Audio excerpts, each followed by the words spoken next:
سبحان اللہ والحمد للہ۔ عجیب بات ہے، اللہ نے نبی کریم صلی اللہ علیہ وسلم کے والد محترم کے لیے جو شخصیت کو منتخب کیا، نہ تو وہ عزا کا بندہ تھا، نہ تو سورج کا بندہ تھا، نہ چاند کا بندہ تھا، نام تھا عبداللہ، اللہ کا بندہ تھا۔ اور ہزاروں عورتیں تھیں، ہزاروں عورتوں کے ہزاروں نام تھے۔ آپ آ جائیے، بارش تو رکنے کی نہیں، آ کر بیٹھ جائیے نا، آرام سے بیٹھیے، یا جانا ہے تو بھیگ کر جائیے، آجیے آرام سے بیٹھ جائیے، اللہ زبردستی سنوا رہا ہے، سن لیجیے۔ ہزاروں نام کی عورتیں تھیں۔ اللہ تبارک تعالیٰ نے آمینہ کا گود، آمینہ کے پیٹ کو منتخب فرمایا، اس لیے کہ آمینہ کے پیٹ میں اللہ نے قیامت تک والی امانت کو رکھا تھا۔ آمینہ کے معنی آتے ہیں امانت دار عورت۔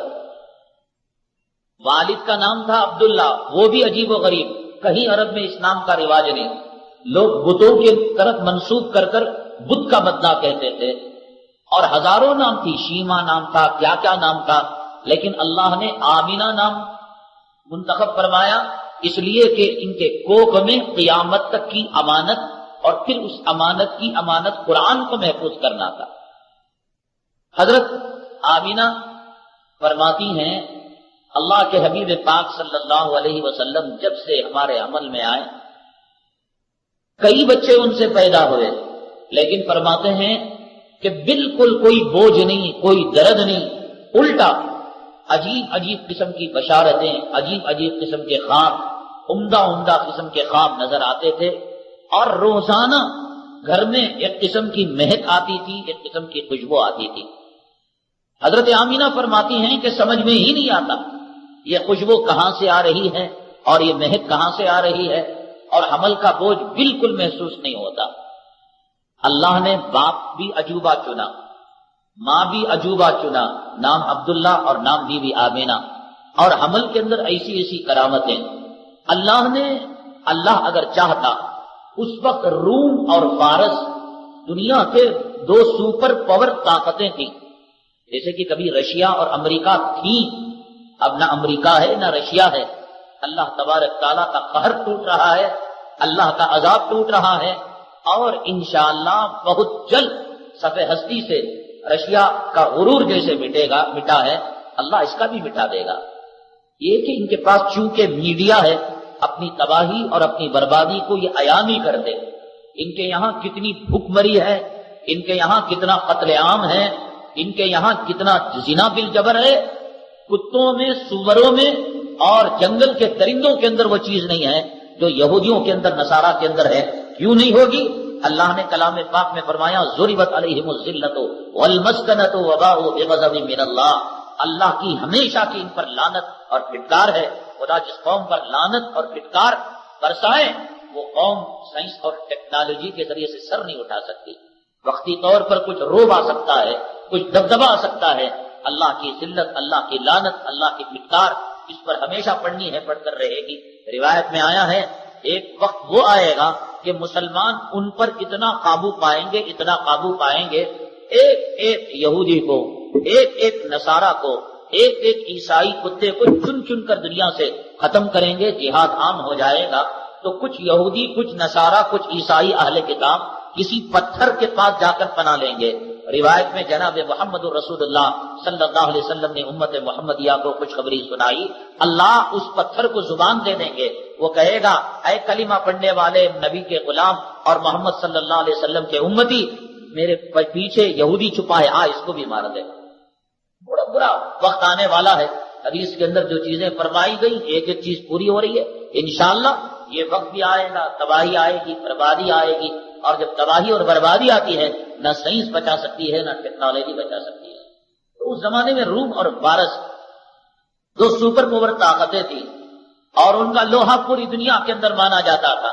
اللہ اگر چاہتے، اللہ کے حبیب پاک صلی اللہ علیہ وسلم کو یا تو روم میں بھیجتے یا تو فارس میں بھیجتے۔ اور یہ اعتراض مکے کے جاہلوں نے کیا بھی کہ اگر محمد صلی اللہ علیہ وسلم کو نبی بنا کر بھیجنا تھا، ایسے خاندان قریش کے اندر کیوں بھیجا؟ کیوں کسی بڑے ملک کے اندر، بڑی کنٹری کے اندر، روم کے اندر، فارس کے اندر کیوں نہیں بھیجا؟ یہ اعتراض کیا بھی تھا، لیکن اللہ نے مکۃ المکرمہ کو اس لیے چنا کہ اس سے پہلے جو نبی آتے تھے وہ نبی اپنے اپنے علاقے کے نبی تھے، اپنے اپنے قوم کے نبی تھے. کسی بھی نبی کو اللہ نے پوری دنیا کے لیے نبی بنا کر نہیں بھیجا تھا. آقا سے پہلے پوری قوموں کے لیے نبی بنا کر نہیں بھیجا تھا. یہ صرف اور صرف خصوصیت ہے جناب محمد الرسول اللہ صلی اللہ علیہ وسلم کی. قل یا ایھا الناس انی رسول اللہ الیکم جمیعا، اے محمد صلی اللہ علیہ وسلم آپ کہہ دیجئے لوگوں سے کہ میں تمام کے لیے نبی بنا کر بھیجا گیا ہوں اور ہمیشہ کے لیے نبی بنا کر بھیجا گیا ہوں. تو جو تمام کے لیے نبی بنایا جائے، جو ہمیشہ کے لیے نبی بنایا جائے، تو اس کو ایک ایسی مرکزی جگہ رہنا چاہیے کہ بھائی ایک بہت بڑا ہال ہے. فرض کیجئے کہ یہاں کی لائٹ گل ہو گئی، بجلی چلی گئی، کرنٹ چلا گیا، آپ نے چراغ جلانا ہے، چراغ ہے ایک، آپ اس کو دائیں جلائیں گے، بائیں جلائیں گے، یا ایک پیچھے جلائیں گے، آگے جلائیں گے، درمیان میں جلائیں گے چراغ کو تاکہ ہال کے چاروں طرف جو ہے روشنی اس کی پھیلے. مکۃ المکرمہ ایسی جگہ پر واقع ہے، خانہ کعبہ پوری دنیا کا اگر کوئی سروے کرے، میجرمنٹ کرے، بالکل سینٹر پوائنٹ آتا ہے مکۃ المکرمہ. اسی لیے اللہ تبارک تعالیٰ نے وہاں پر اپنے گھر کو بھی بنایا اور فرمایا کہ فولی وجہک شطر المسجد الحرام، کہ اے لوگوں تم مسجد حرام کی طرف رخ کر کے نماز پڑھو. یہ بھی اللہ کی بہت بڑی رحمت ہے. دو چیزیں ہیں، ایک اللہ کا کعبہ ہے اور ایک ہے مسجد الحرام. یہ دونوں میں فرق ہے. کعبہ وہ جو کالی عمارت چار دیواری کی آپ دیکھتے ہیں، اس کو اللہ کا کعبہ کہتے ہیں. اللہ نے یہ نہیں کہا کہ اے لوگوں تم کعبے کی طرف رخ کر نماز پڑھو تو جینا حرام ہو جائے گا، میجرمنٹ کرنا پڑے گا. ہم جو رخ کرتے ہیں وہ رخ کعبے کی طرف جاتا ہے یا نہیں جاتا؟ اگر کعبے سے ہٹ گیا ہماری نمازیں چلی گئی. اللہ نے یہ نہیں کہا. کعبے کے ارد گرد جو بڑی مسجد بنائی گئی ہے وہ مسجد الحرام ہے. یہ حرام بولی جو ناجائز چیزوں کو کہتے ہیں. حرام کے معنی حرمت والے کے، پاکیزگی والے کے، بڑائی والے کے، طہارت والے کے. تو اللہ نے کہا فولی وجہک شطر المسجد الحرام، کہ دنیا بھر کے لوگ کعبے کی طرف نہیں مسجد حرام کی طرف رخ کر کے نماز پڑھیں. اب مسئلہ حل ہی ہو گیا کہ کہیں نہ کہیں جا کر مسجد حرام کو ہماری سمتیں، ہمارا قبلہ ٹکراتا ہے، لیکن کعبے کو ٹکرانا مشکل ہے. اس لیے اللہ نے یہ رحم کرم کا معاملہ کروایا. ہاں البتہ مسجد حرام میں جو نماز پڑھیں گے، کعبے کے ارد گرد جو نماز پڑھیں گے، اب دنیا والے مسجد حرام کی طرف رخ کریں گے، اب یہ کس کی طرف رخ کریں گے؟ اب یہ رخ کریں گے کعبے کی طرف. مسجد حرام میں نماز پڑھنے والا اگر اس کا چہرہ، اگر اس کا سینہ کعبے کی سمت نہیں ہے، ذرا سے رائٹ کو کھسک کر چلا جاتا ہے، اس کی نماز نہیں ہوتی. اس لیے وہاں کے منتظمین نے پٹے کھینچے ہوئے ہیں. بعض لوگ سمجھتے ہیں یہ ٹیڑے میڑے پٹے ہیں، یہ حقیقت میں ٹیڑے ویڑے نہیں ہیں، بلکہ کعبے کی سمت کو بالکل مقابل کرنے کے لیے وہ پٹے وہاں پر ڈالے گئے ہیں. بہرحال اللہ نے نبی کریم صلی اللہ علیہ وسلم کی ہر ادا کو، آپ کی ہر جو ہے کردار کو نمونہ بنایا. آپ کے لیے جو جگہ منتخب فرمائی وہ جگہ بھی بالکل بیچوں بیچ جگہ، سینٹر والی جگہ. وما ارسلناک الا رحمۃ للعالمین، اے محمد صلی اللہ علیہ وسلم ہم نے آپ کے لیے، آپ کو دونوں جہاں کے لیے رحمت بنا کر بھیجا. تو رحمت کا چراغ جو تھا وہ سینٹر میں سلگا اور پورے عالم کے اندر روشنی آ گئی. پورا عالم جگمگا اٹھا آپ کی رحمت کی وجہ سے. 9 مہینے حضرت آمینہ فرماتی ہیں کہ چٹکیوں میں گزر گئی. دن اور آپ کے لیے جو تاریخ، ایک تو یہ ہو سکتا تھا چاند گھٹتا ہے اور بڑھتا ہے. اللہ تعالیٰ یہ کر سکتے تھے جس کو لوگ کافروں کی زبان میں اماواس کہتے ہیں. اماواس اس کو کہتے ہیں کہ چاند پورا تاریک ہو جاتا ہے، پورا سیاہ ہو جاتا ہے. اللہ اگر چاہتا چاند کی گھٹنے کی تاریخوں میں نبی کریم صلی اللہ علیہ وسلم کو پیدا فرما سکتا تھا. لیکن روایت میں آتا ہے، پوری دنیا والے جانتے ہیں کہ نبی کریم صلی اللہ علیہ وسلم کی جو میلاد منائی جاتی ہے وہ کب 12 ربیع الاول کو منائی جاتی ہے. چاند کی جب 12 تاریخ ہوتی ہے تو چاند پورا جب ہو جاتا ہے 14ویں کو پورا ہوتا ہے. لیکن جب کوئی چیز پوری ہوتی ہے تو پھر وہ اپنی واپسی شروع کر دیتی ہے. یعنی جب سورج زوال پر آ جاتا ہے پوری تمازت اس میں آ جاتی ہے، لیکن جب ڈھلنے لگتا ہے تو روشنی کم ہونے لگتی ہے. تو لہذا جب چاند 14ویں کا ہوتا ہے تو پوری طاقت کے ساتھ آ کر وہ کم ہونا شروع ہو جاتی ہے روشنی. اس لیے اللہ تبارک تعالیٰ نے نبی کریم صلی اللہ علیہ وسلم کی ولادت کے لیے جو تاریخ کو منتخب کیا، ہماری ذہن میں یہ آنا چاہیے تھا ہمارے تاریخ کیلکولیشن کے حساب سے کہ 14ویں کے چاند میں چاندنی زیادہ رہتی ہے اور روشنی زیادہ رہتی ہے. 14ویں کی تاریخ کو نبی کریم صلی اللہ علیہ وسلم پیدا ہوتے، لیکن اللہ نے یہ نہیں کیا. اس لیے نہیں کیا کہ 12 ربیع الاول کے بعد 13 کی شام کو جو چاند آتا ہے وہ پوری قوت کے ساتھ 14ویں کی طرف جاتا ہے، ڈھلتا نہیں ہے. نبی کو ڈھلنا نہیں ہے، نبی کو بڑھنا ہے، نبی کو چمکنا ہے. اس لیے اللہ تبارک تعالیٰ نے آپ کے لیے جو تاریخ جو ہے مقرر فرمائی، وہ تاریخ 12 ربیع الاول کی تاریخ تھی. چاند پوری قوت کے ساتھ اور پوری چاندنی کے ساتھ، پوری جوانی کے ساتھ، پوری آب و تاب کے ساتھ چمک رہا تھا. پورے مکۃ المکرمہ کے اندر بہترین فضا چل رہی تھی، ٹھنڈی ٹھنڈی ہوائیں چل رہی تھی. اللہ اگر چاہتا دن میں بھی پیدا کر سکتا تھا.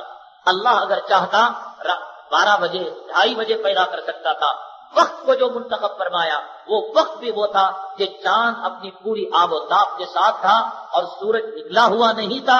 اللہ تبارک تعالیٰ یہ بتانا چاہتے تھے کہ اگر میری ذات جلالی ہے تو جناب محمد رسول اللہ صلی اللہ علیہ وسلم کی ذات جمالی ہے. میں سورج ہوں تو نبی چاند ہیں. یہ بتلانا کے لیے اللہ تبارک تعالیٰ نے ایک ایک چیز کو اللہ تبارک تعالیٰ نے آپ کا نمونہ بنایا. آپ آئے، حضرت آمینہ فرماتی ہیں نہ درد زہ ہوا، نہ ڈلیوری کا درد ہوا، نہ زچگی کا درد ہوا، نہ گندگی نکلی، نہ غلاظت نکلی. ایسے معلوم ہوا ایک ہیرا اور ایک موتی ایک لڑی میں سے نکل کر باہر آ گیا. شفا دائیا تھی، نرس تھی، سسٹر تھی، اس زمانے کی مکۃ المکرمہ کی ایک ماہر ترین عورت تھی.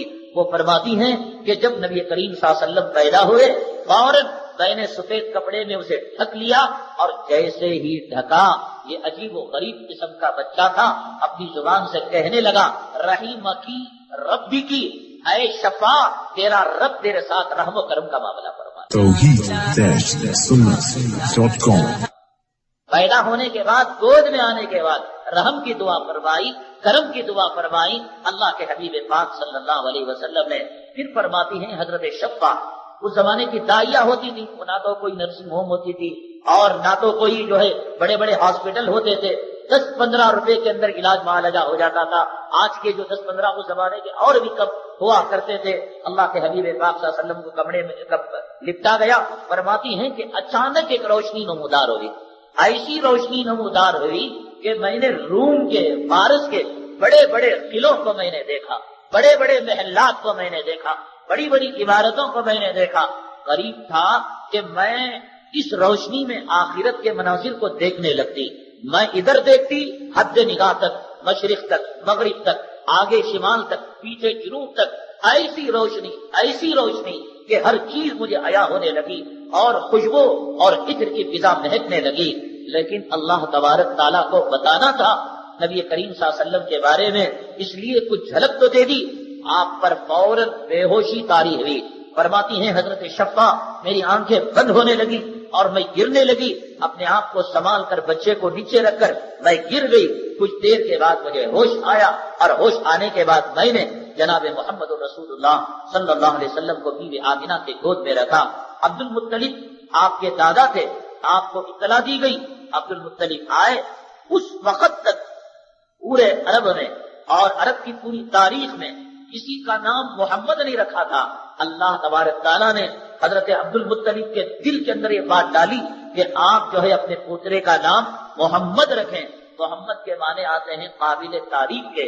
اب پورے شہر کے اندر، مکے کے اندر، عرب کے اندر چرچا ہو گیا. ایک بچہ پیدا ہوا، نورانیت آئی، عطر کی ہوا چلی اور خوشبو کی فضا چلی اور محمد نام رکھا گیا. عجیب و غریب قسم کا نام تھا. سب کہنے لگے محمد محمد محمد. محمد کے معنی تعریف کیے ہوئے کہ سب آپ کے چاہنے والے، آپ کے نہ چاہنے والے، آپ کے دوست، آپ کے دشمن، آپ کے مخالف سب آپ کی تعریف کرنے لگے اور آپ کے نام لینے لگے. بہرحال اللہ تبارک تعالیٰ نے اس طریقے سے آپ کو دنیا میں لایا. اور فرماتے ہیں بعض تاریخ کی کتابوں میں لکھا ہے کہ چونکہ یہ غریبی دور سے گزر رہے تھے، اللہ تبارک تعالیٰ بعض اوقات آسمان کے ستاروں کو کھلونا بنا کر نبی کے گود میں رکھ دیتے تھے، آسمان کی گڑیا کو کھلونا بنا کر نبی کریم صلی اللہ علیہ وسلم محمد صلی اللہ علیہ وسلم جب گود میں تھے تو گود میں رکھ دیتے تھے۔ اس طریقے سے کچھ دن آپ کے بڑے۔ اس زمانے کا دستور اور قانون یہ تھا، شہر کی عورتیں اپنے بچوں کو دودھ نہیں پلایا کرتی تھی، چونکہ اب شہر کے اندر اتنا جو ہے دھواں ہے اور ہوا اتنی مقدر ہے، وہ 1400 سال پہلے وہ حساب سے اس زمانے کی عورتیں سمجھتی تھی کہ شہر کی عورتیں اگر دودھ پلائیں گی تو وہ دودھ جو ہے مقدر دودھ ہوگا شہری عورتوں کا، اس لیے دیہات سے عورتیں کرائے پر دودھ پلانے کے لیے آتی تھی، پیسوں پر کرائے پر دودھ پلانے کے لیے آتی تھی۔ تو چنانچہ آتی دیکھتی کہ رسول اللہ صلی اللہ علیہ وسلم کے ساتھ معاملہ یہ ہوا کہ آپ اپنی ماں کے پیٹ میں تھے، اللہ نے آپ کے والد کو دنیا سے اٹھا لیا، حضرت عبداللہ کا انتقال ہو گیا۔ یہ رسول اللہ صلی اللہ علیہ وسلم کے ساتھ ایک اتفاقی معاملہ نہیں تھا، اللہ نے جان بوجھ کر یہ معاملہ کیا۔ دنیا میں آنے سے پہلے باپ کے سائے کو اٹھا لیا، سنبھل رہے تھے، دادا کی پرورش میں تھے، ابھی سنبھلنے نہیں پائے، ہوش و حواس نہیں آئے، عبد المطلب دادا کو اٹھا لیا، ابو طالب نے اپنی سرپرستی میں لیا، ابو طالب ابھی سنبھالنے نہیں پائے تھے اپنے بھتیجے کو، ابو طالب چچا تھے، ابھی سنبھالنے نہیں پائے تھے، اللہ نے ان کو اٹھا لیا۔ چنانچہ جس سال خواجہ ابو طالب کا انتقال ہوا، روایتوں میں آتا ہے کہ اس سال کو عام الحزن کہا گیا، یعنی غم کا سال کہا گیا۔ اللہ یہ بتانا چاہتے تھے کہ یہ میرا مخصوص بندہ ہے، دنیا کی کسی سرپرستی میں نہیں چل سکتا، اس کا سرپرست میں ہوں، اس کا والی میں ہوں، اس کا وکیل میں ہوں، اس کا کفیل میں ہوں۔ اللہ نے کہا الم یجد کا یتیمن فآویٰ ووجدک ضالا فہدیٰ ووجدک عائلا فاغنیٰ فاما الیتیم فلا تقہر۔ اے محمد صلی اللہ علیہ وسلم، آپ بے سہارا تھے تو آپ کو سہارا کس نے دیا؟ ووجدک ضالا فہدیٰ، آپ کو راستہ معلوم نہیں تھا، راستہ کس نے بتایا؟ یہ سب اللہ تبارک تعالیٰ نے جان بوجھ کر یہ کیا تاکہ دنیا والے یہ نہ کہیں کہ محمد صلی اللہ علیہ وسلم کا سرپرست ان کا ابا تھا، ان کا دادا تھا، ان کے جو ہے چچا تھے۔ یہ نہیں، پیدائش سے لے کر ماں کے پیٹ سے لے کر اللہ تبارک تعالیٰ ان کے ایک ایک چیز کی حفاظت فرما رہے تھے، اور ایک ایک چیز کے ساتھ اللہ تبارک تعالیٰ رحم و کرم کی برساتیں برسا رہے تھے۔ بہرحال جوان تو جب دودھ پینے کا نمبر آیا تو دیہات کی عورتیں کرائے پر دودھ پلانے کے لیے آتی تھی۔ یہ تھا یتیم کا بچہ، یہ کوئی مالدار کا بچہ تو تھا نہیں، یہ دبلا پتلا یتیم کا بچہ تھا۔ کوئی دائیا، کوئی جو ہے دودھ پلانے والی اس کو ایکسپٹ کرنے کے لیے اور اسے کرائے پر لینے کی کیا سوچا انہوں نے، اس یتیم کو بھاڑا طے نہیں کرتی تھی کہ بھئی تم اتنے دینار دو، اتنے درہم دو، اتنے ریال دو تو ہم جو ہے اتنے دن دودھ پلائیں گے۔ وہ مروت کے اندر کاروبار کرتی تھی، وہ امیر گھرانوں سے بچوں کو لیتی، معلوم تھا اگر ہم طے کریں گے تو کم طے کریں گے، ہم نے اگر مانگا نہیں تو ہمارے مانگنے سے زیادہ یہ لوگ انعام دیں گے، تو جہاں طے نہیں کرتے تھے وہاں بہت زیادہ مل جایا کرتا تھا۔ اب انہوں نے سوچا کہ مانگ بھی نہیں سکتے اور بغیر مانگے کے اس یہ جو ہے پیدا ہونے سے پہلے باپ کا انتقال ہو گیا، اب یہ لوگ کیا دیں گے؟ یہ کوئی اس کو قبول کرنے کے لیے تیار نہیں۔ حضرت حلیمہ سعدیہ، باپ کا نام تھا عبداللہ، اللہ کا بیٹا، اللہ کا بندہ، ماں کا نام تھا آمینہ، امانت دار، اور اتنی ساری عورتیں آئی، کسی کا کچھ نام، اور حلیمہ کے معنی حلم والی، بردباری والی، صبر والی اور غم کو گھٹ کر پینے والی، سعدیہ کے معنی سعادت والی، خوش قسمت والی۔ اللہ نے کہا کہ نہ تجھے ملے گی، نہ تجھے ملے گی، نہ تجھے ملے گی، محمد صلی اللہ علیہ وسلم ملے گا، حلم والی کو ملے گا، برد والی کو ملے گا، صبر کرنے والی کو ملے گا، سعادت والی کو ملے گا، خوش بختی والی عورت کو ملے گا۔ یہ کہہ کر اللہ نے حلیمہ سعدیہ کے دل میں بات ڈالی۔ حلیمہ سعدیہ نے کہا ہمیں کوئی گراہک تو لگا نہیں، اپنے شوہر سے مشورہ کیا، شوہر نے کہا دیکھیں لے لیجئے، ممکن ہے اللہ کوئی رحم و کرم کا معاملہ فرمائے۔ حضرت حلیمہ سعدیہ رضی اللہ تعالی عنہا نے اس بچے کو دودھ پلانے کے لیے لے لیا اور بغیر معاوضہ طے کرے چلی گئی۔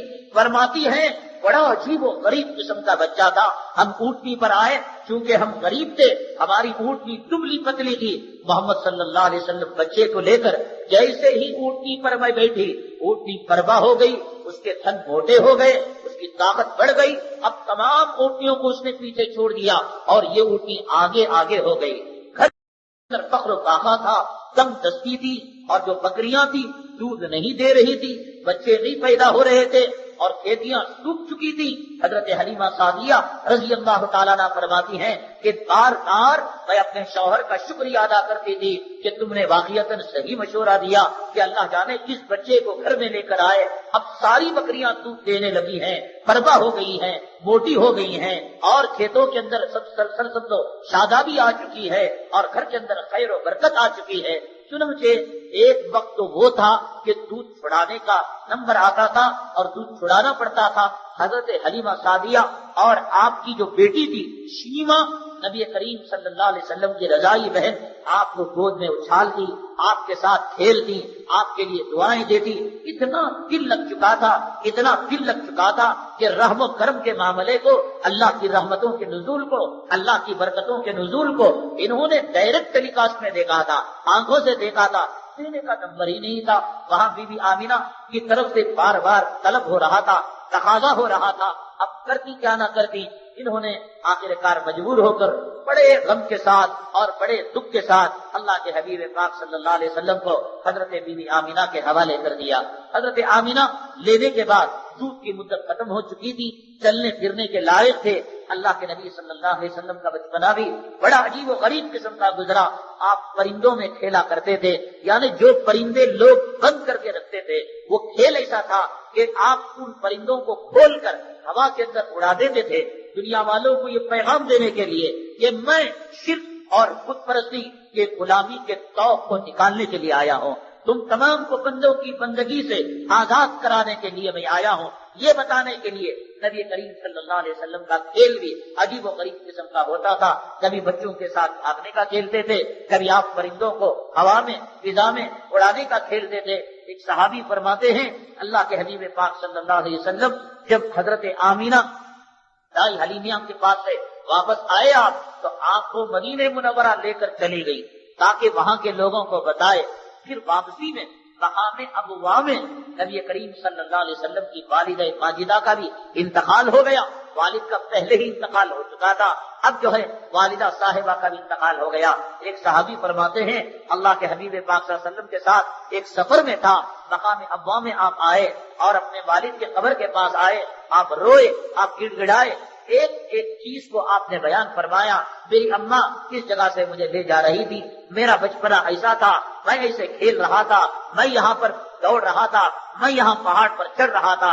اس کے بعد خواجہ ابو طالب نے آپ کو اپنی سرپرستی کے اندر لے لیا. پھر اس کے بعد آپ کے ساتھ شق صدر کا واقعہ ہوا, یعنی ابھی آپ جوان نہیں ہوئے تھے, ابھی آپ کا بچپنا تھا, ابھی آپ اپنے رضائی بہنوں اور بھائیوں کے ساتھ اور رشتہ داروں کے ساتھ بکریوں کو چرانے ٹائم پاس کرنے کے لیے جایا کرتے تھے. اس وقت ایک فرشتہ آیا اور آنے کے بعد آپ کے سینے کو چاک کیا, اور چاک کرنے کے بعد زمزم کا پانی لایا, اور لانے کے بعد آپ کے قلب اطہر کو دھویا گیا, آپ کے سینے کو دھویا گیا. 2 مرتبہ نبی کریم صلی اللہ علیہ وسلم کا شق صدر ہوا, آپ کے سینے کو چیرا گیا, آپ کے سینے کو پھاڑا گیا, اور فرشتے نے آپ کے سینے کو 2 مرتبہ زمزم سے دھویا. علماء نے یہ بیان فرمایا ہے کہ فرشتہ آنے والا آسمان سے تھا. فرشتے آسمانی سے آتے ہیں, اللہ کا حکم لے کر زمین سے تو نہیں آتے. چاہتے اللہ تبارک تعالیٰ آسمان سے جنت کا پانی دے کر بھیجتے, جنت کی نہریں دے کر بھیجتے, اور آپ چاہتے حوض کوثر کا پانی دے کر بھیجتے. لیکن اللہ نے کہا کہ جاؤ کعبے کے پاس, وہاں پر تمہیں جو ہے زمزم کا کنواں ملے گا, وہاں سے پانی لینا اور نبی کے سینے کو دھونا. اس سے علماء نے نتیجہ نکالا ہے کہ زمزم کا پانی جنت کے پانی سے قیمتی ہے. خوش نصیب ہیں جو ہمیشہ زمزم پیا کرتے ہیں, خوش نصیب ہیں جو زمزم کی قدر کرتے ہیں, خوش نصیب ہیں جو زمزم کے طلبگار ہیں. حدیث میں آتا ہے ایک منافق ہی ہے جسے زمزم سے محبت نہیں ہوگی, ورنہ مسلمان ہوگا. اسی لیے اور پانی کے بارے میں ادب کیا ہے, بیٹھو 3 سانس میں پیو, یہ کرو وہ کرو, زمزم کے بارے میں نہیں ہے. زمزم اسٹول پر رکھا ہوا ہے, الماری میں رکھا ہوا ہے, اونچائی پر رکھا ہوا ہے, اٹھو کھڑے پی لو. یہ جو کہتے ہیں کہ قبلہ رکو نہ ٹوپی کاٹنا, ایسا بیکار کی بات ہے. کھڑو فوراً پی لو, بیٹھنے تک بھی انتظار نہ کرو. مسلمان اتنا حریص ہوتا ہے زمزم کا کہ اس میں وہ بیٹھنے کا بھی انتظار نہیں کرتا. لہذا مسلمان کی طرف اور تڑپ اور شوق کو دیکھ کر اللہ تبارک تعالیٰ نے نبی کریم صلی اللہ علیہ وسلم کے ذریعے اجازت دے دی, چلو صاحب زمزم میں تمہیں چھوٹ ہے کہ تم بیٹھ کر پینا, کوئی ضروری نہیں, کھڑے کھڑے بھی پی لو.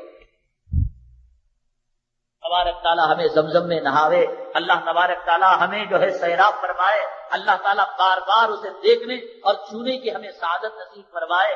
جن کے گھروں میں زمزم ہے, اگر تھوڑی مقدار میں ہے تو وہ ایک کام کریں کہ افطاری کریں تو ایک ڈراپ افطاری کے پانی میں ڈال لیں. وہ کہتے ہیں کہ 10 روزے نمک سے 10 روزے کولسے سے یہ بڈھی کا مسئلہ ہے, سمجھ گئے. اس سے قیمتی پانی نہیں, یہ جنت کا پانی ہے. اللہ نے کافی مقدار میں دیا ہے, زمزم ہی سے روزہ کھولے. اگر کم مقدار میں دیا ہے اللہ نے پانی, جیسے کہ کسی نے 1 بوتل دے دیا, 2 بوتل دے دی, تو آپ جو ہے افطاری کے پانی میں 1 ڈراپ ڈالیں, کم سے کم اس سے ٹیسٹ ہو جائے گا. ہمیں اتنا ہی نصیب ہے, ہم اور کیا کر سکتے ہیں. زمزم سے محبت کرنا اور زمزم کا ایسے متبرک اور جو ہے بابرکت موقع پر, ایک تو افطاری کے وقت اللہ دعا قبول کرتے ہیں, اور دوسرا حدیث پاک میں اللہ کے نبی صلی اللہ علیہ وسلم نے ارشاد فرمایا, ماؤ زمزم لما شرب والا, کہ زمزم کا پانی جس نیت کے ساتھ پیا جاتا ہے اللہ وہ مراد پوری کرتے ہیں. بات جب تربیت کی چل رہی ہے تو مرد یہ نیت کر کے پیے کہ مجھے صالح عورت نصیب فرمائے, عورت یہ نیت کر کے پیے کہ مجھے صالح مرد نصیب فرمائے. اگر یہ دونوں ماں باپ ہیں یہ نیت کریں اے اللہ ہمیں صالح اولاد نصیب فرمائے. حاملہ عورت پیے, وہ یہ نیت کرے کہ مولا لڑکا دے یا لڑکی دے لیکن صالح دے, تیرے دین کا خادم ہو, تیرے دین کی دائی ہو, تیرے دین کی داعیہ ہو. یہ نیت کے ساتھ ایک تو افطاری کے قبولیت کا وقت اور دوسرے زمزم کا وہ ڈراپ, اگر کسی کو ایک گھونٹ بھی نصیب ہو جائے وہ بھی بڑا سعادت مند ہے. بہرحال یہ نبی کریم صلی اللہ علیہ وسلم کے بچپنے کی جھلکیاں تھی, بابرکت اور بارحمت جھلکیاں جو میں نے آپ کے سامنے پیش کی ہیں. ایک حاملہ عورت کے لیے میرے سمجھ میں یہ بات آتی ہے کہ حضرت آمینہ نے جب یہ بات ارشاد فرمائی کہ حمل کے رکنے کے بعد مجھے حمل کا کوئی درد ہی نہیں ہوا, ڈلیوری کا کوئی درد ہی نہیں ہوا, زچگی کا کوئی درد ہی نہیں ہوا, اس سے مجھے یہ بات سمجھ میں آتی ہے لڑکی اور لڑکے کا انتخاب اگر پہلے صحیح ہو جائے اور پھر وہ لڑکا بابرکت اور بارحمت ہو تو یہ جو عورتوں کو تڑکے ہوا کرتی ہیں بیماریاں, صبح کو ایک بیماری شام کو بیماری, غیر ہاتھی کی طرح ہو گیا, آج شام کی طرح ہو گیا, میرا خیال یہ ہے کہ اگر شریعت کے بتائے ہوئے طریقے پر میاں بیوی نے لڑکی اور لڑکے کا انتخاب کیا ہوتا اور پھر اس عمل کی ویسے حفاظت کی ہوتی جیسے کہ میں آپ کے سامنے قرآن اور حدیث کی روشنی میں بیان کر رہا ہوں, مباشرت ایسے طریقے سے کی ہوتی جیسا کہ قرآن اور حدیث کے اندر بیان کیا گیا, یعنی اس کی دعا پڑی ہوتی, کپڑے نکالنے کے دعا پڑے ہوتے, اس کے بعد نیت صحیح کی ہوتی, یا اللہ تو لڑکی دے یا لڑکا دے لیکن ہم اس کو دین کا دائی بنائیں گے, ہم اسے دین کا خادم بنائیں گے, ہم حافظ قرآن بنائیں گے. ہماری نیت ہی خراب ہے. پہلے لڑکا ہو, ارے لڑکی ہو کہاں کی مصیبت, جہیز جمع کرو, ماں کا مال کھا جائے گی, باپ کو قرضدار کر دے گی. تو دنیا کی بیماریاں اس بری نیت کی وجہ سے پیدا ہو رہے ہیں. اللہ کے حبیب پاک صلی اللہ علیہ وسلم باعث رحمت تھے, اس لیے ماں کو کوئی بیماری نہیں ہے, کوئی دوا نہیں ہے, کوئی انجیکشن نہیں ہے اور درد سہ نہیں ہے. تو مطلب یہ ہوا کہ ماں باپ کی نیت میں جتنی زیادہ خرابی اتنا ہی میجر آپریشن ہوگا, اور ماں باپ کی نیت جتنی صحیح ہوگی اللہ تبارک تعالیٰ اتنی آسانی کے ساتھ بچے کو حمل کے دن جو ہے پار کروا دیں گے. کہ حضرت آمینہ نے فرمایا 9 مہینے 9 سیکنڈ کی طرح گزر گئے اور درد سے اور ڈلیوری کا کوئی درد نہیں ہوا. تو آپ کے پیدائش سے اور آپ کے بچپنے سے, آپ کے حمل قرار پانے سے ہمارے لیے نمونہ کہ ماں نے جو نیت کی تھی وہ نیت ہم کرے, باپ نے جو نیت کی تھی وہ نیت ہم کرے کہ اولاد کے بارے میں اچھے توقع ہم رکھیں. ہم لڑکے کے بارے میں سوچیں, لڑکا ہوگا میرے بزنس کا خلیفہ ہوگا, میرے بزنس کو آگے بڑھائے گا, لڑکی ہوگی مصیبت ہوگی, ہم نیتوں کو خراب کر لیتے ہیں. اس لیے اللہ تبارک تعالیٰ حمل کے مرحلے کو دشوار کن بناتے ہیں. اگر کوئی حاملہ عورت اپنے حمل کے مرحلے کو آسان کرنا چاہتی ہے اپنی نیت کو صحیح کرے اور اپنے شوہر کی نیت کو صحیح کرے. انشاءاللہ بقیہ باتیں میں کل آپ کے سامنے